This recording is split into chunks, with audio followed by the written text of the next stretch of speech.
Hey everybody, I'm here today to show you and tell you how to install tornado hooks on wood. This will be a full tutorial, so let's get right into this simplistic video. As you can see right here, this is an example of a tornado hook. I absolutely love them, to be honest with you. I probably love them a little bit too much, because if I pan the camera up, you can see that I've literally used them all along the top of my garage. And on the other side of my garage, I have about another 10 of them hanging bikes and scooters and so forth. So I'm a pro at installing them, and they're super easy to install. So as you can see right here, there are essentially two versions of a hole on the front of a tornado hook. You have the small holes all the way at the top and all the way at the bottom, and then the larger holes in the middle of those.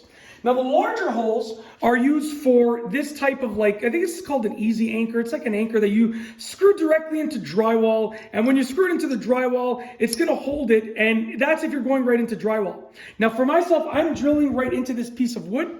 So I don't need this type of anchor. I can just use a regular screw. So what I do recommend, I just dropped that on the floor, but it's okay, I'll pick it up after. I think I actually dropped it into the ladder hole. There's a ladder mounted below this, but I'll find it after, not a big deal. What you need is a couple of small screws, and you want the screws to go into the wood. You want them to go through the tornado hook, which is very thin, but super strong, surprisingly. It's thin, but extremely strong. But you want these to go into the wood by about at least an inch. These, I believe, are 1.25 inch screws, so that puts us into the wood by at least an inch. We're good to go. I've already marked off where I want the tornado hook to go, right over here. This was a mistake line. I actually want it to go over here. So I'm going to place it in position. I'm going to get it roughly level. And I'm going to start off by putting a single screw in place. And I'm going to put that single screw in place, not fully, but just about 3/4 of the way. Because I want to be able to adjust it to make it perfectly perfect. Okay? Yes, no pun intended, perfectly perfect. So what I'm going to do now is I'm getting my drill ready. I'm going to put the tornado hook in position. I want to mount it towards the top of the piece of wood, just because I want I'm going to be hanging some of my kids' toys on this, they're called the plasma cars. So I'm going to hang one of the plasma cars on this, which is just like a gliding car. You can glide around with it. It's not powered or anything. It's literally just like a push car, but you can glide around with it. And essentially, I'm going to place the screw in place. Okay, so I'm going to put the screw right over here, and I'm going to just use my finger to place it in there and twist it a little bit just to get a little indent. It doesn't have to be fully secure, but you just want it to stay in place. Just so that I can grab my drill and I can drill that screw in, like I said. Oh, so look at that, look at that. I didn't push it hard enough. No big deal, we're gonna try again. You want it to go in place just enough so you can grab your drill and screw it in about, like I said, about 3/4 of the way. So I'm just gonna grab my drill carefully. I'm gonna put it in position, and I'm gonna put this in about 3/4 of the way, just like that. And now the tornado hook is hanging in place. And what that does is it's a great little feature. I'll tell you why. If I let it hang, it's automatically going to default to it being plumb.